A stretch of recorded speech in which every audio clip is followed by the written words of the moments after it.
Salve, salve, meu amigo, minha amiga. É um prazer renovado dar início a mais um programa Prova Final.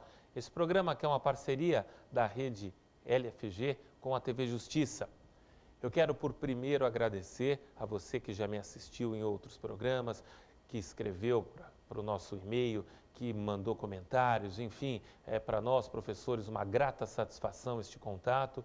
E, de fato, este programa, que você sabe, é dividido em 3 blocos, tem hoje, no primeiro bloco, o tema do dia, o assunto citação. Eu separei o assunto citação porque é um assunto recorrente em prova, é um assunto importantíssimo para a validade do processo, é um assunto que o Código de Processo Civil destinou vários artigos, daí porque tem toda uma importância e nós vamos tentar, em detalhes, aprofundar as discussões sobre citação para os senhores. No segundo bloco, Pergunte ao Professor, nós vamos ter a oportunidade de responder questões de colegas, de alunos, enfim, de pessoas da área jurídica, de interessados sobre o tema. E você, aliás, pode participar enviando seu e-mail para provafinal@anhanguera.com, formulando a sua pergunta. Será um prazer poder responder questões e hoje responderemos questões ligadas, repito, ao tema da citação. No terceiro e último bloco, o X da questão, é o momento em que nós vamos poder enfrentar e responder questões sobre o tema da citação que já foram objeto de provas anteriores da Ordem dos Advogados do Brasil. Aí a importância dos senhores que vão se preparar, estão se preparando para esta prova, saberem como é que o tema de citação tem sido cobrado em provas anteriores. E tem sido cobrado. Citação é um assunto importantíssimo para as provas da Ordem dos Advogados do Brasil. Não só para a prova da OAB, para qualquer prova, citação é um assunto sempre bem recomendado de estudos.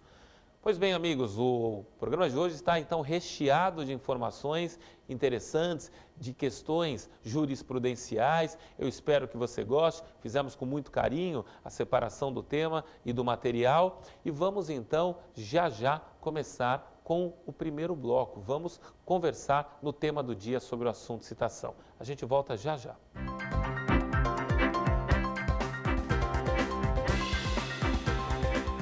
Amigos e amigas, nós vamos falar hoje sobre o tema da citação. Muito bem, a primeira pergunta que se faz, o que é a citação no processo?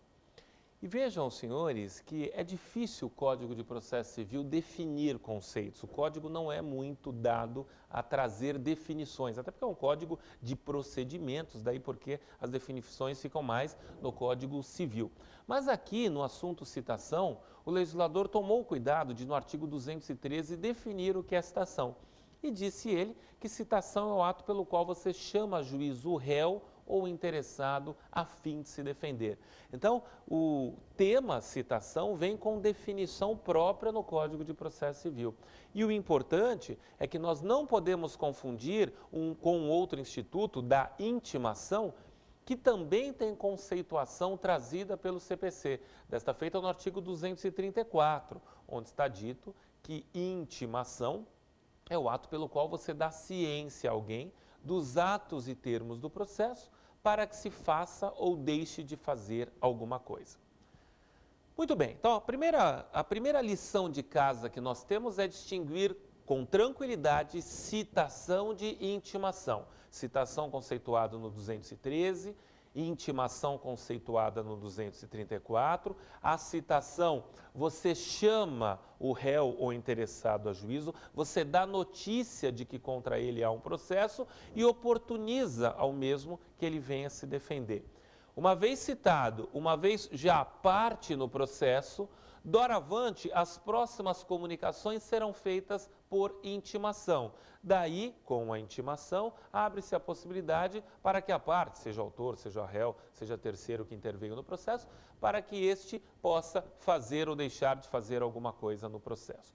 Senhores, observem que por isto é que, em algumas situações, para que nós não tenhamos dúvidas, vale recordar, há a expressão citação. Vejam no caso da oposição, O artigo 57 diz que, apresentada a oposição, os opostos serão citados na pessoa do seu advogado. Os opostos, que são o autor e réu originário de uma demanda, depois alguém entra como oposição, e aí, autor e réu originário opostos, eles são citados para responder à oposição.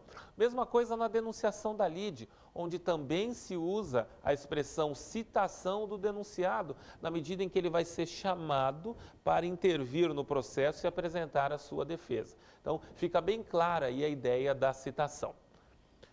Em algumas situações, porém, o Código não foi feliz nesta distinção citação e intimação. Eu cito como exemplo o artigo 999 do Código de Processo Civil, que fala do inventário e diz que serão citados, e aí há um rol de pessoas a serem citadas, e é incluído o Ministério Público. O 999 diz que no inventário haverá citação, usa essa expressão citação do Ministério Público. Mas o Ministério Público não vem ao processo para se defender.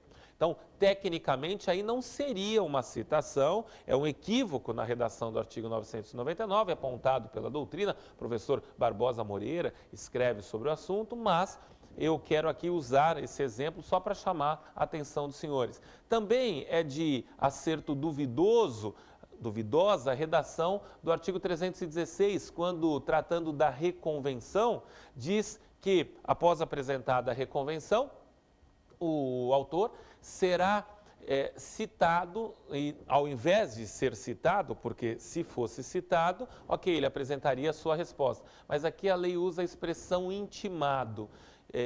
Talvez porque ele já esteja no processo, pensou o legislador, não vou citá-lo, mas como citação é o ato para se defender, nós poderíamos também achar que é no mínimo estranho a utilização dessa expressão. Então, isso daí é para mostrar que às vezes há uma certa confusão entre esses conceitos citação e intimação, mas para fins de prova, me parece que os senhores devem se apegar na conceituação trazida no 213, que fala de citação, e na conceituação trazida no 234, que fala de intimação, para que nós não confundamos os conceitos nesta situação. Muito bem. Visto que é citação, nós temos que entender algumas características próprias da citação. E uma das principais características da citação é a sua indispensabilidade para a validade no processo. O artigo 214 é bem claro, objetivo, taxativo, dizendo que se não houver a citação, se a citação for nula, se tiver algum problema, o processo vai ser nulo. A citação é indispensável para a validade do processo. É bem verdade que nós temos hoje uma situação prevista no artigo 285-A do Código de Processo Civil, julgamento de processos que já foram apresentados em juízo, onde o juiz já deu uma sentença de improcedência. Nesses casos, dispensa-se a citação. Mas esta é uma das grandes exceções ao sistema. A regra é que para que um processo possa alcançar uma sentença de mérito, necessariamente nós tenhamos a citação sob pena de nulidade. Você pode me perguntar, mas Luiz Guilherme, e se o réu comparece espontaneamente ao processo? Aí eu respondo, esta é uma das hipóteses em que a citação vai ser dispensada. Por uma questão de lógica, se a citação é o ato para trazer o réu ao processo, para que ele possa apresentar sua defesa, se por alguma razão o réu sozinho, espontaneamente comparece ao processo, ele não precisa mais ser citado. Então, o comparecimento espontâneo do réu supre a necessidade da citação. E digo mais, se o réu comparecer para alegar que houve um vício, que a citação realizada foi irregular, isto pode acontecer, pode ter sido citado um homônimo, pode ter sido não utilizado um mecanismo correto para a citação, e o réu futuramente, posteriormente, toma conhecimento do processo contra si e comparece para alegar a nulidade da citação. Nesta hipótese, reconhecida a nulidade, o prazo será devolvido ao réu e se iniciará quando houver a intimação do despacho que reconheceu esta nulidade. Muito bem. O réu precisa, então, ser citado sob pena de nulidade. Se ele comparece espontaneamente, dispensa-se a necessidade de citação e ele pode comparecer espontaneamente para alegar esta nulidade e aí o prazo lhe será devolvido a partir da intimação desta decisão. Outro requisito fundamental da citação é a pessoalidade. O que eu quero dizer com isso, meus amigos? A citação é ato pessoal. o destinatário deve pessoalmente receber a citação. Não pode ser citado na pessoa de um parente, de um amigo, de um conhecido. A citação deve ser pessoal. Você vai me perguntar, mas não tem exceção a esta regra da pessoalidade? Já vi casos em que outras pessoas recebem citação por alguém? É verdade, a lei traz algumas exceções, mas as exceções têm que estar previstas em lei. Quer ver? Exceção? Representante legal. Representante legal pode receber citação em nome do representado. Pessoa com procuração, com poderes específicos para receber citação. Eu posso passar uma procuração para alguém para que essa pessoa receba a citação em meu nome. Observem que a citação é um poder específico, daí porque uma procuração com cláusula geral não confere este poder para que alguém receba a citação em meu nome. Para que alguém receba a citação em meu nome, há a necessidade de que especificadamente eu faça constar nesta procuração que eu estou delegando, passando poderes para que alguém receba procuração em meu nome. Nós temos ainda algumas outras exceções previstas no Código de Processo Civil, em especial a situação do locador, que pode receber a citação quando ele se ausentar do Brasil, sem cientificar o locatário de que ele se ausentou do Brasil, mas ele deixou alguém que recebesse os aluguéis em nome dele. Então, esta pessoa, esse administrador encarregado do recebimento dos aluguéis, pode receber a citação em nome do locador. E também, estando o réu ausente, diz o Código de Processo Civil, que a citação far-se-á na pessoa do seu mandatário ou administrador, feitor ou gerente, quando a ação se originar de atos por estes praticados. Então, aí uma outra exceção contemplada no Código. Os senhores podem perguntar, e quando for pessoa jurídica? Regra geral, pessoa jurídica, só aquele que nos atos constitutivos desta pessoa jurídica tiver poderes para receber citação em nome desta, é que poderá receber. Mas aqui nós temos que admitir que os tribunais superiores têm de alguma forma flexibilizado esta regra, aplicando o que se chama a teoria da aparência.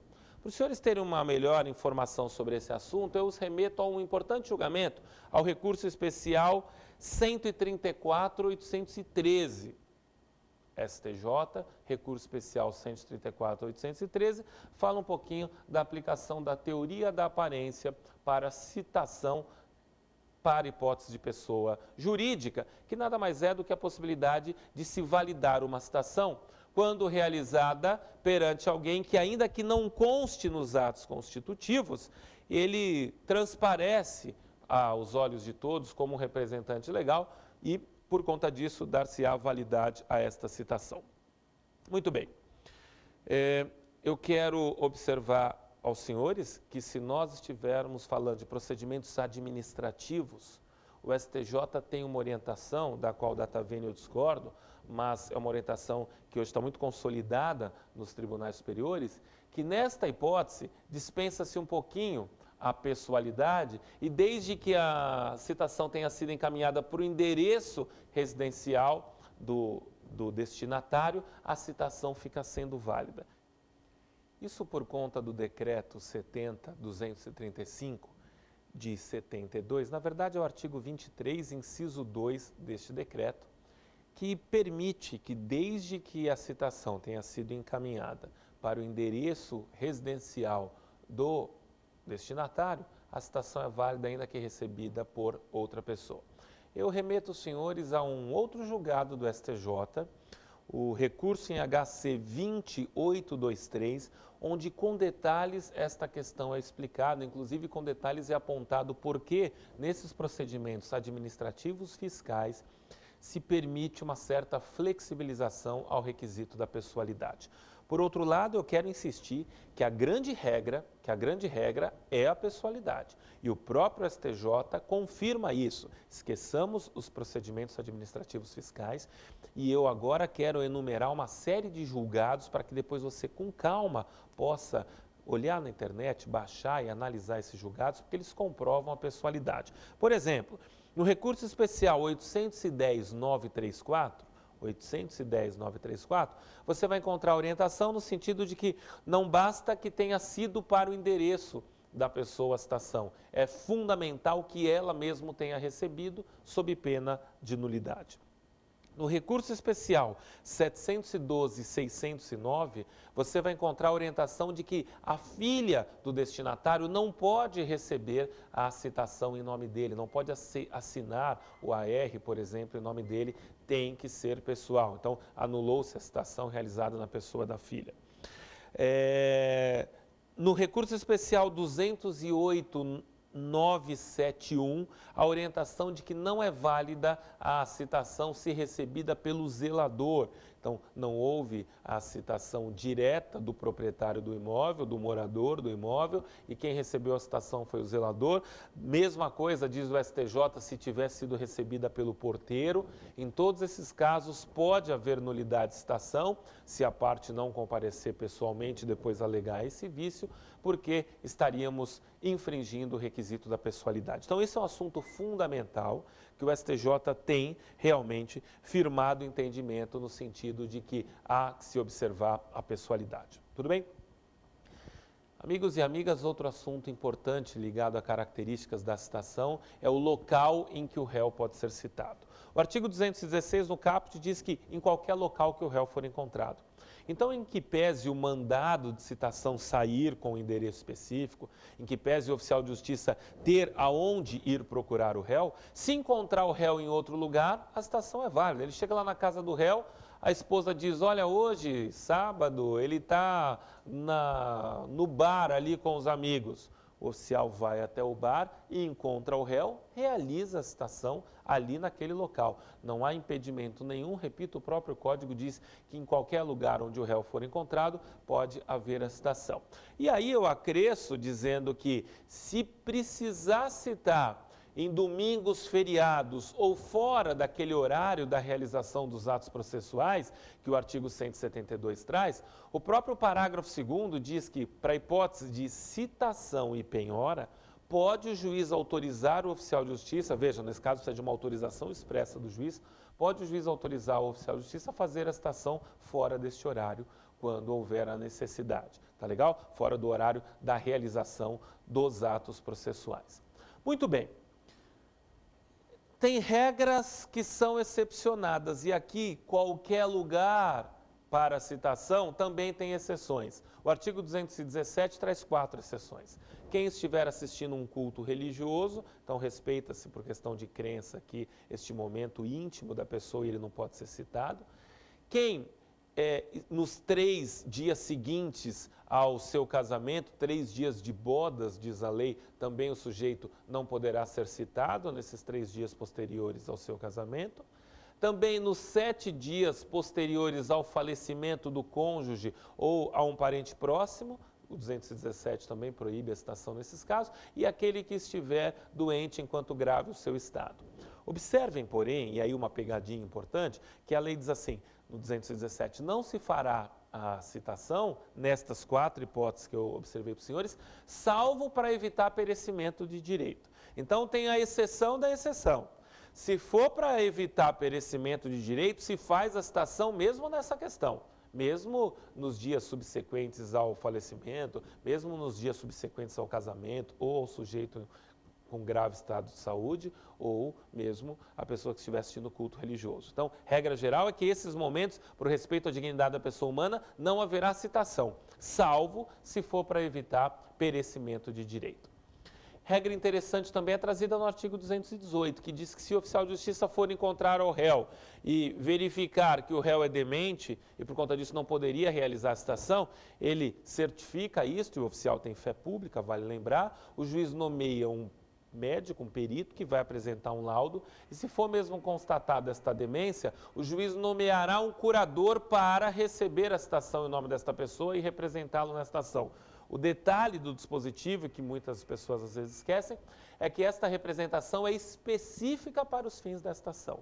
Esta curadoria que é dada não é para todos os casos, é apenas para esta ação, diz o artigo 218, ok? Amigos, chegamos agora a um tema importante. Quais as modalidades de citação? O artigo 221 nos enumera 4 modalidades: citação pelo correio ou carta, citação por oficial de justiça, citação por edital e citação eletrônica. A citação eletrônica, o próprio dispositivo diz que dependerá de lei própria para regulamentá-la, então por conta disso nós não vamos nos aprofundar na citação eletrônica. A grande regra do processo é a citação por carta. Artigo 222 do Código de Processo Civil diz que a citação ocorrerá por carta para qualquer comarca do país. Mas esse dispositivo tem exceção. Na verdade, 6 casos são excepcionados no 222 em que não haverá citação por carta. Quer ver? Não haverá citação por carta nas ações de Estado, Estado da pessoa. Não haverá citação por carta quando a pessoa residir em local não atendido pela entrega domiciliar do correio. Não haverá citação por carta nos processos de execução. Não haverá citação por carta quando o réu for incapaz. E também não haverá citação por carta quando a ré for pessoa de direito público. Nesses 5 casos, e ainda, diz a última linha do dispositivo, quando o réu requerer a citação por outra forma. Pode o réu, já antevendo problemas na citação por carta, que é aquela citação com carta com AR, em que o destinatário teria que assinar um AR, pode o autor, já antevendo esse problema, requerer que a citação seja feita de outra forma, vale dizer, nesta hipótese, por oficial de justiça. Mas a regra geral, e esse artigo é importantíssimo, citação por carta 222, e tem que observar as exceções onde não se admite esta citação por carta. Em não sendo possível a citação por carta ou restando infrutífera, sem sucesso a citação por carta, porque o AR retornou sem assinatura do destinatário, nós temos o plano B, que é a citação por oficial de justiça. Aí este profissional, munido de um mandado de citação, cujos requisitos para este mandado estão lá previstos no artigo 225, o oficial de justiça comparece até o local e, portando fé pública, realiza a citação. O importante é observar que o oficial de justiça pode realizar essa citação por hora certa, diz o artigo 227. Quais são os requisitos para que ele realize essa citação por hora certa? Ele tem que ter comparecido, ele, oficial de justiça, por 3 vezes ao endereço do réu, e o que é fundamental, diz a nossa jurisprudência, tem que haver suspeita de ocultação. O oficial de justiça tem que achar que o réu está querendo se ocultar. Então, na 3ª vez, ele avisa a pessoa que o recebeu, que pode ser um familiar ou um vizinho, que ele retornará em dia e hora imediato, e de fato ele retorna. Se nesse dia a pessoa estiver lá, ele realiza a citação. Se a pessoa não estiver lá, ele deixa a citação, toda a contrafé, as cópias, com aquela pessoa que o recebeu, e o réu será considerado citado. E o interessante é que, por desencargo de consciência, diz o artigo 229, que ainda será emitida uma carta, um telegrama para a residência do réu, dando-lhe ciência de tudo. Então, o oficial de justiça pode, sem necessidade de autorização judicial, em havendo suspeita de ocultação, marcar a data para esta citação. Eu observo que a nossa jurisprudência tem entendido que na execução, porque havia um grande dilema quanto a isso, na execução, preenchidos os requisitos, também se admite a citação por hora certa. Há julgados do STJ nesse sentido, então é interessante os senhores ficarem atentos. E a última espécie é a citação por edital. Nós temos a citação por edital quando o réu for incerto ou estiver em local incerto. Aí nós temos os requisitos do edital, o 232 traz todos esses requisitos, é um artigo importantíssimo. Haverá que ser publicado o edital na sede do juízo, uma vez no Diário Oficial, 2 vezes em jornal de grande circulação. Haverá necessidade de o juiz fixar um prazo para esse edital, que vai variar entre 20 e 60 dias, e é somente após esse prazo que começa a contar o prazo da providência.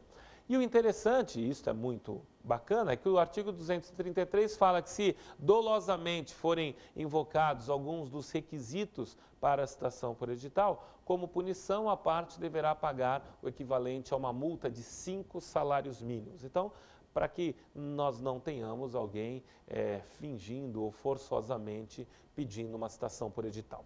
Eu encerro esta primeira parte do nosso programa, lembrando que a doutrina divide a citação em citação ficta e citação real. São exemplos de citação ficta, a citação por edital e por hora certa, porque lá você não tem a certeza que o réu recebeu a citação, porque não tem a assinatura dele. São casos de citação real, a citação por carta e a citação por oficial de justiça. Nas hipóteses de citação ficta, repito, edital hora certa, diz o artigo 9º, inciso 2 do Código de Processo Civil, que se houver revelia, o juiz dará um curador especial. Então o processo não vai correr totalmente a revelia, não. A parte vai ter um curador especial, vai ter alguém o defendendo no processo. E o interessante é que este curador especial poderá se valer do que se chama contestação por negativa geral, que está previsto no artigo 302, parágrafo único. Ele vai poder contestar dizendo nego tudo.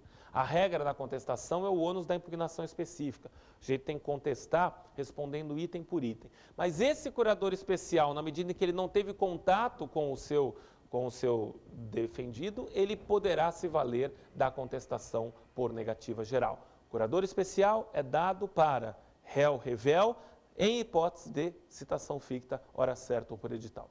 Muito bem, meus amigos, com isso acho que nós tivemos uma boa explanação do que é o Instituto da Citação, percorremos os principais artigos do CPC que regulamentam a questão e agora sim estou à disposição para as perguntas que nos forem enviadas pelos nossos amigos, pelos nossos colegas. Vamos então para a segunda parte do nosso programa para responder as perguntas que nos foram enviadas.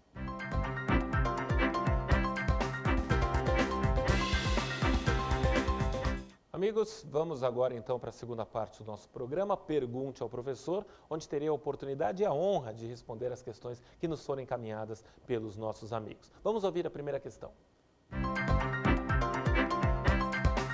Há situação em que um processo poderá ter validade e produzir sentença de mérito sem ter sido realizada a sentença do réu?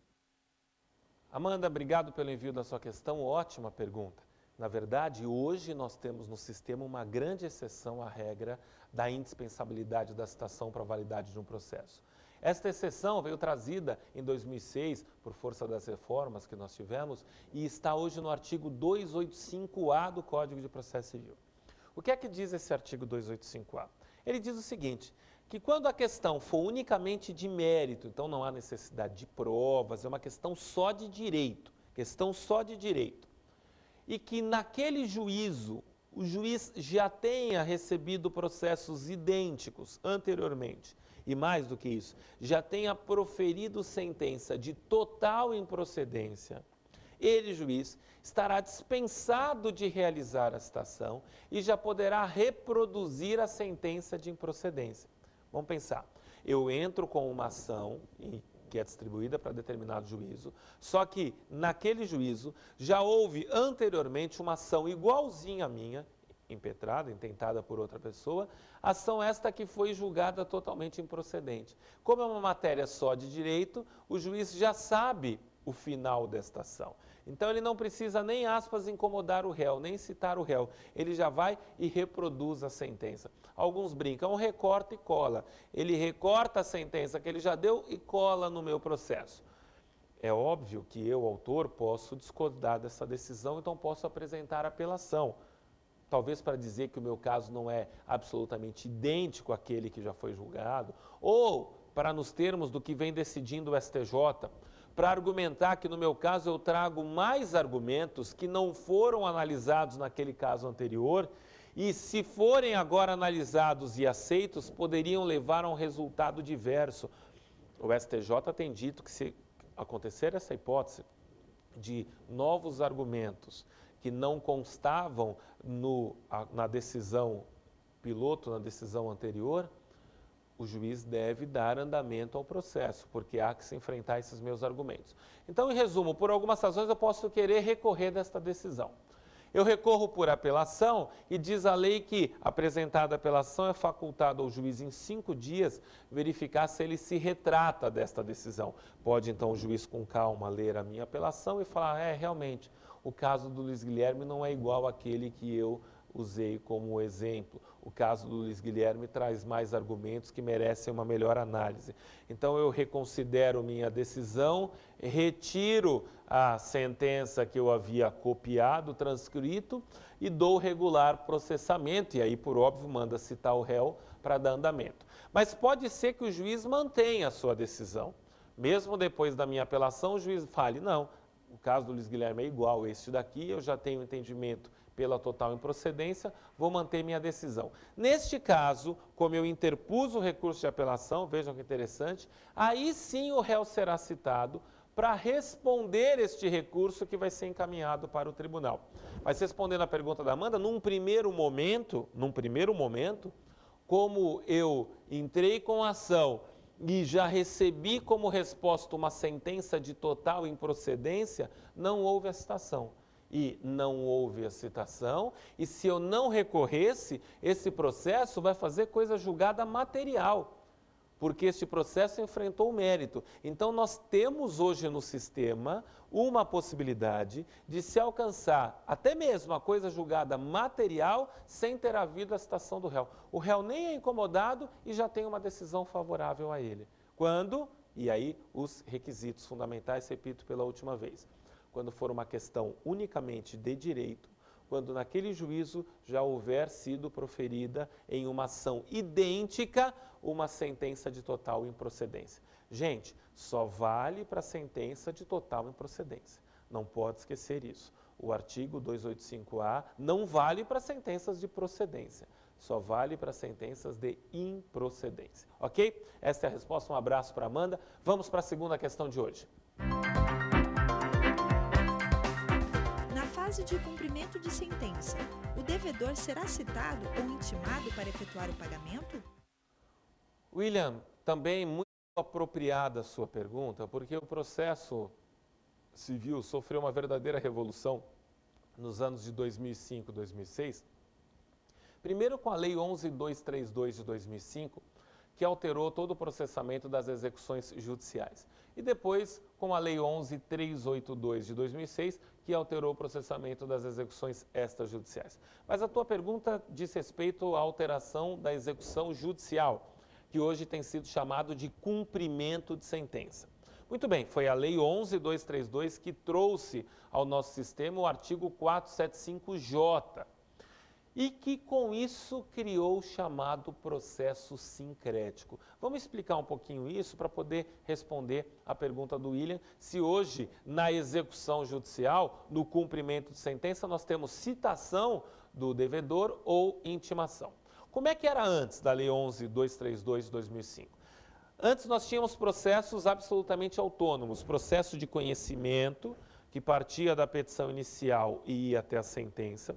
Esta sentença era o título executivo judicial e aí nós começávamos a execução judicial. A execução judicial era um processo totalmente autônomo do processo de conhecimento. Então, na execução judicial, nós tínhamos nova citação do devedor. Então, duas citações, uma no processo de conhecimento, tinha sentença, e depois uma outra citação no processo de execução para fazer cumprir a sentença. Muito bem. Se observou que nesta segunda citação, até pelo requisito da pessoalidade, o devedor muitas vezes se evadia, se esquivava dessa citação, e o processo ia para o arquivo e se perdia muito tempo, e, enfim, se entendeu que era preciso mudar essa situação.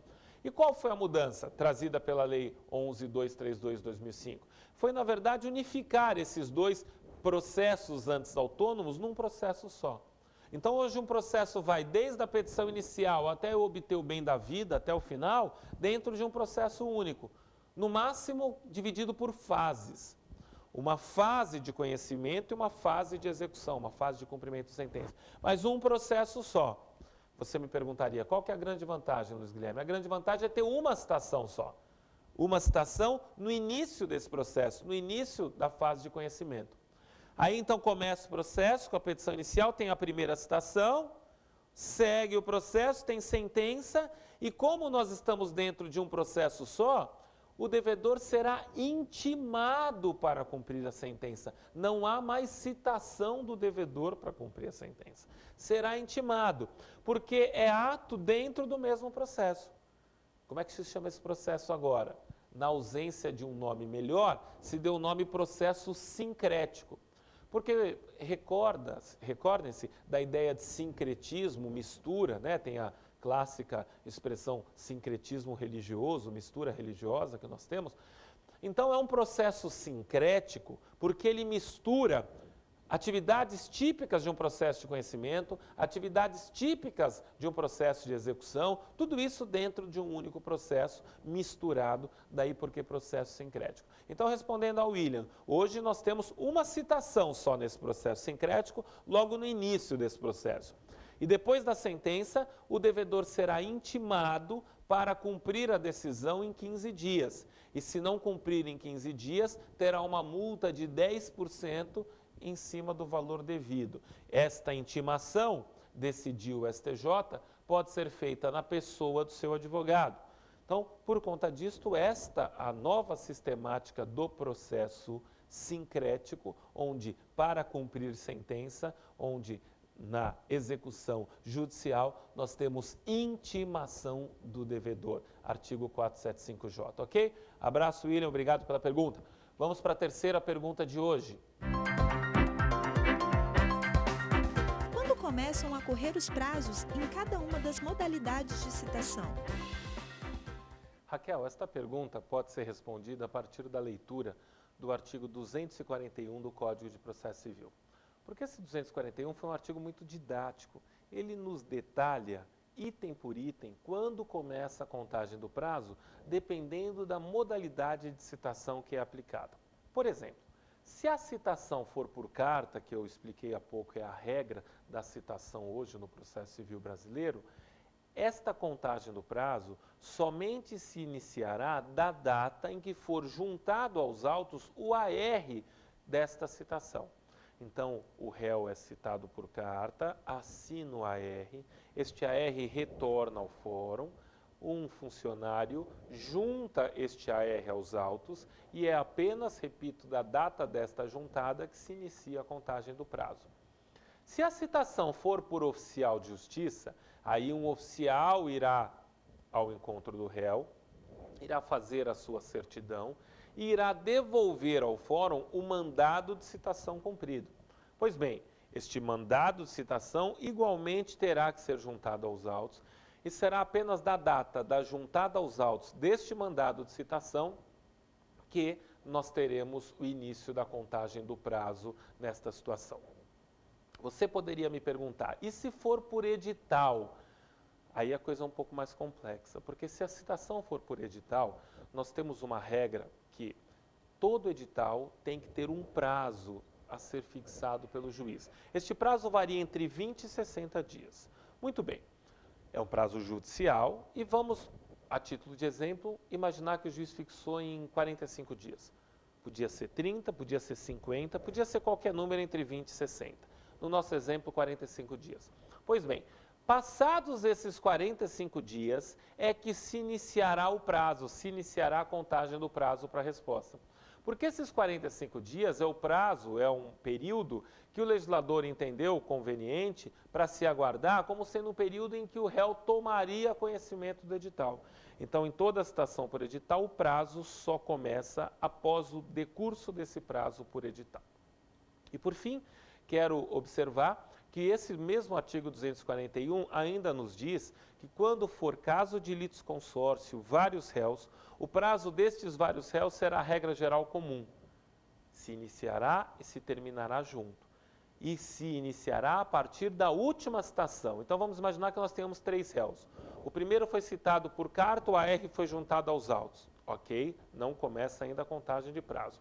O segundo foi citado por oficial de justiça, o mandado foi juntado aos autos. Ok, ainda não se inicia a contagem de prazo. Somente quando este terceiro réu, por hipótese, também por oficial de justiça, tiver sido citado, e aí o mandado houver sido juntado aos autos, aí se complementou a citação, porque os 3 foram citados, aí o prazo para os 3 réus irá se iniciar. Prazo comum em caso de litisconsórcio. Essa regra de prazo comum só não se aplica nas hipóteses de embargos à execução, porque o 738 traz norma expressa dizendo que nos embargos o prazo será individual.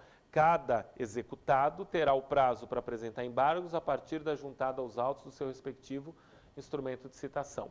Única exceção é para os cônjuges, onde a hipótese ainda é de prazo comum. Então, só observar essa exceção da regra dos embargos, tá bom? Com isso, a gente ficou sabendo o início da contagem dos prazos. Vamos para a nossa quarta questão. São válidas as intimações dirigidas ao endereço profissional do patrono da parte, declinado na inicial, e ao endereço do representante do Ministério Público? Eliana, na verdade são coisas diferentes, né? A intimação para o patrono das partes e a intimação para o representante do Ministério Público.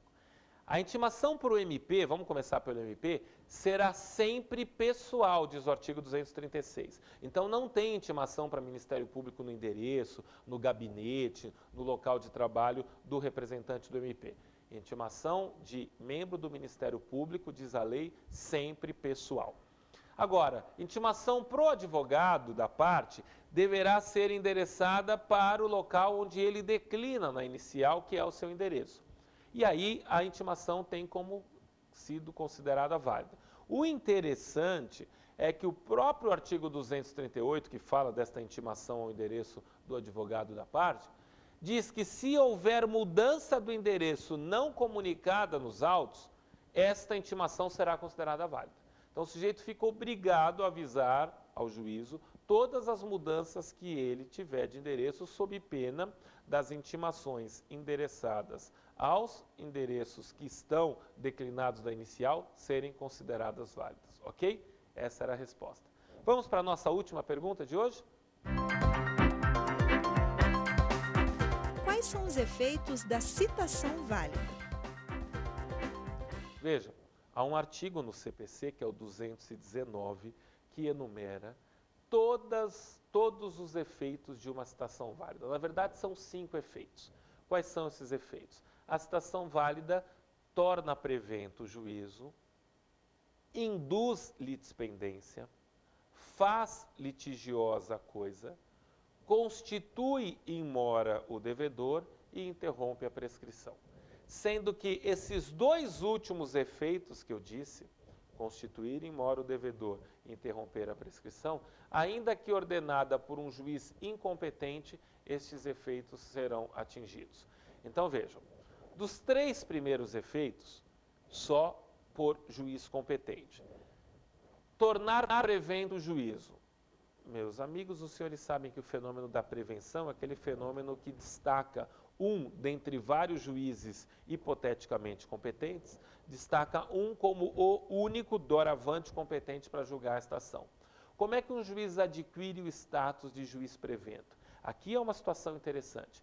Depende se os processos estão correndo perante a mesma competência territorial ou estão correndo perante competências territoriais distintas. Por competência territorial, leia-se comarca. Se os processos estão perante a mesma comarca, mesma competência territorial, será prevento o juiz que despachou em primeiro lugar. Aí aplica-se a regra do artigo 106 do Código de Processo Civil. Agora, se os processos estiverem correndo perante competências territoriais distintas, comarcas distintas, então um processo aqui em São Paulo, outro no Rio de Janeiro, precisamos saber quem que é o juiz prevento, comarcas distintas, aí aplica-se a regra do 219, vale dizer, quem realizou a citação primeiro. Se foi o juiz aqui de São Paulo, que citou primeiro, ele é prevento, o processo do Rio tem que ser encaminhado para o juiz de São Paulo. Se foi o juízo do Rio que citou primeiro, o juiz do Rio é prevento, de São Paulo tem que ser encaminhado para lá por força da conexão. Então a regra de tornar prevento um juízo, em que pese ela estar prevista no 219 sem maiores explicações, ela só se aplica quando nós estivermos tratando de juízes com competência territorial distinta. Porque se forem juízes com a mesma competência territorial, os 2 processos estão correndo aqui em São Paulo. Qual juiz será o prevento? Aí aplica-se a regra do artigo 106, vale dizer quem despachou em primeiro lugar. Muito bem. Então, torna prevento o juízo, faz litigiosa a coisa e induz litispendência. Nós sabemos que a litispendência é o fenômeno pelo qual 2 ou mais ações são idênticas. Vale dizer, tem as mesmas partes, a mesma causa de pedir, o mesmo pedido, os mesmos elementos. Então é só a partir da citação que um processo considera-se formalmente instalado a ponto de gerar litispendência e a ponto de nós podermos dizer que a coisa é litigiosa. Além disto, ainda que ordenada por juiz incompetente, nós constituímos o devedor in mora, então após a citação é que ele passa a responder pela mora, daí porque em muitos casos a atualização do valor devido retroage e é a partir da data da citação. E também interrompemos a prescrição com uma citação válida. Aqui eu só chamo a atenção dos senhores porque há todo um regramento para que em algumas situações esta interrupção da prescrição possa retroagir à data da distribuição. Desde que o autor consiga realizar esta citação nos prazos previstos no artigo 219, ele tem a seu favor a possibilidade de retroagir a data da distribuição. Porque, a princípio, o que interrompe é a data da citação, não a da mera distribuição. Mas, cumpridos alguns prazos, se consegue retroagir a data da distribuição e aí vale a leitura do artigo 219. Observo, por fim, que o juiz hoje pode, de ofício, também pelo artigo 219, reconhecer a prescrição, ok? Muito bem, com isso nós encerramos e respondemos todas as questões que nos foram encaminhadas e temos condições agora de chegar na última parte do nosso programa, no X da questão, onde nós vamos responder questões que já foram tratadas na OAB. Então, vamos para o X da questão.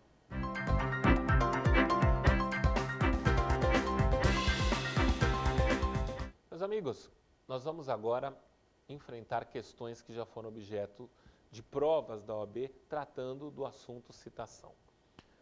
Uma das questões selecionadas foi cobrada na prova de junho de 2010 e dizia o seguinte: com relação aos atos processuais, assinale a opção correta. Alternativa A: comparecendo o réu apenas para arguir a nulidade da citação e sendo esta decretada, será considerada feita a citação na data em que for juntado aos autos o mandado de nova citação devidamente cumprido com os requisitos legais. Meus amigos, esta frase está equivocada, porque se o réu comparece espontaneamente para arguir a nulidade, não precisa mais de uma nova citação. É preciso apenas verificar se é ou não o caso de ser declarada a nulidade. E se por hipótese o juiz reconhecer que houve um vício e por conta disto declarar a nulidade, a partir da decisão, da intimação desta decisão que reconhece a nulidade, é que se inicia a contagem de prazo para a resposta do réu. O réu não será novamente citado. O réu já compareceu espontaneamente, arguiu a nulidade, pediu a devolução do prazo. O juiz defere isto. Publica-se esse despacho, intima-se a parte, desta intimação inicia-se a contagem do novo prazo. Então, esta primeira frase está equivocada. Vamos para a frase B. São requisitos da citação por edital, entre outros, a determinação pelo juiz do prazo, que variará entre 20 e 40 dias a partir da data da primeira publicação. Meus amigos, observem um pequeno equívoco nesta frase, uma pegadinha. De fato, na citação por edital, o juiz fixa um prazo. Ocorre que este prazo do edital variará, diz a lei, entre 20 e 60 dias, e não entre 20 e 40 dias. Então você vai dizer, Luiz Guilherme, por esse detalhezinho eu perdi a questão. Exatamente. Há que se ficar atento aos detalhes da questão e, de fato, a partir da primeira publicação, o juiz tem que fixar um prazo que varia entre 20 e 60, inclusive para fins do início do prazo de resposta, nós já tivemos a oportunidade de conversar hoje, só após este prazo do edital. Mas é entre 20 e 60 e não entre 20 e 40, daí porque esta frase B também está equivocada. Vamos para a frase C. Tratando-se de ações de Estado, a citação será feita pelo correio nas localidades atendidas pela entrega domiciliar de correspondência.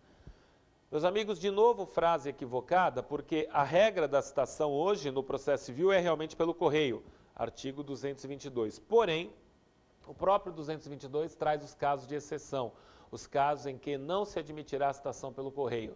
Aqui, ações de Estado, não se admite citação pelo correio, está lá logo no 222 a linha A. Então, pouco importa se há ou não serviço de entrega domiciliar de correspondência, a regra é que, se tratar de ações de Estado, não se admite citação pelo correio, ok? Então, está equivocada esta frase. Vamos para a alternativa D. Para fixação do termo inicial da contagem de prazo processual, se a comunicação for feita por edital, O prazo para a prática do ato processual terá início a partir do termo final do prazo previsto no próprio edital para o aperfeiçoamento da citação. Muito bem. Finalmente, até porque não poderia ser diferente, finalmente uma alternativa certa, esta linha D, esta letra D, porque realmente nas citações por edital, diz o artigo 241, o prazo para resposta somente começa a contar depois de escoado o prazo do edital fixado pelo juiz. Então, certinho, este teste teve resposta D, ok? Entendeu? Maravilha. Vamos para outra questão, também tratando de citação, agora da prova da OAB de 2006. E dizia-se o seguinte: acerca da comunicação dos atos processuais, assinale a opção correta. Alternativa A. O mandado de citação deve conter o prazo para a resposta do réu e os efeitos da revelia. C. No mandado de citação não constar o prazo para a defesa, ou C. for concedido prazo maior do que o previsto em lei, a citação é válida e o prazo para contestar não pode sofrer qualquer alteração. Meus amigos, há um grande equívoco aqui nessa questão. Todo mandado de citação tem que trazer a advertência de que se o réu não contestar, ele é revel. E tem que trazer o prazo para a resposta. São requisitos do artigo 225, se não cumpridas, a formalidade, o processo será nulo, ou a citação será nula, há que se fazer nova citação. Não tem como ficar se ajustando o prazo, por conta disto está equivocada esta questão. Alternativa B. A petição solicitando a vista dos autos e a juntada de instrumentos de procuração em que conste poder expresso ao advogado do réu para receber a citação, antes de expedido o mandado de citação, não importa em comparecimento espontâneo da parte desse réu, devendo fluir o prazo para o oferecimento da contestação após a juntada do mandado aos autos. Meus amigos, de novo, uma questão errada e, aliás, a prática tem que evitar que os advogados façam isso. Se o advogado peticiona juntando no processo cópia da sua procuração e nesta procuração ele tem poder para receber citação, a parte se deu por citada, a parte compareceu espontaneamente. E o 214 fala que o comparecimento espontâneo supre a necessidade de citação. Então o sujeito compareceu, já sabe do teor do processo, já teve acesso ao processo, por conta disto não haverá nova citação e o prazo já começará a fluir da juntada aos autos desta petição. Alternativa C. Considera-se válida a intimação realizada em nome de um dos advogados constituídos nos autos pela parte, desde que não haja pedido expresso de intimação exclusiva em nome do advogado específico. Perfeito, esta é a alternativa correta. A intimação é direcionada para um dos advogados constituídos. Se a parte quiser que a publicação, que a intimação saia em nome de outro, em nome de um grupo, ela precisa fazer esse requerimento. No silêncio, intimado a parte que está intimado o advogado que está na procuração, a intimação é válida, surte os seus efeitos, não há problema algum. Vamos ver a alternativa D? A alternativa D dizia que o prazo da contestação na citação com hora certa inicia-se a partir da data da juntada aos autos do aviso de recebimento da carta enviada pelo escrivão, confirmando a citação do réu. Ora, meus amigos, equivocada também esta frase, porque na citação por hora certa realmente se expede uma carta do artigo 229, mas esta carta não interfere para fins de contagem de prazo. O prazo vai ser a partir da juntada aos autos do mandado. Esta carta é só para um desencargo de consciência, só um excesso de zelo para que o réu tome conhecimento de que foi citada por hora certa, mas repito, esta carta do artigo 229 na citação por hora certa não interfere na questão da contagem de prazo, ok? Bom, meus amigos, era isto que nós havíamos separado, espero que você tenha gostado, me coloco à disposição, deixo aqui o meu e-mail pessoal, costavagner.adv@terra.com.br, você pode escrever, conversar comigo, mais uma vez foi um prazer, agradeço o convite e espero te reencontrar em breve, se Deus quiser e Ele há de querer. Até mais, valeu, tchau.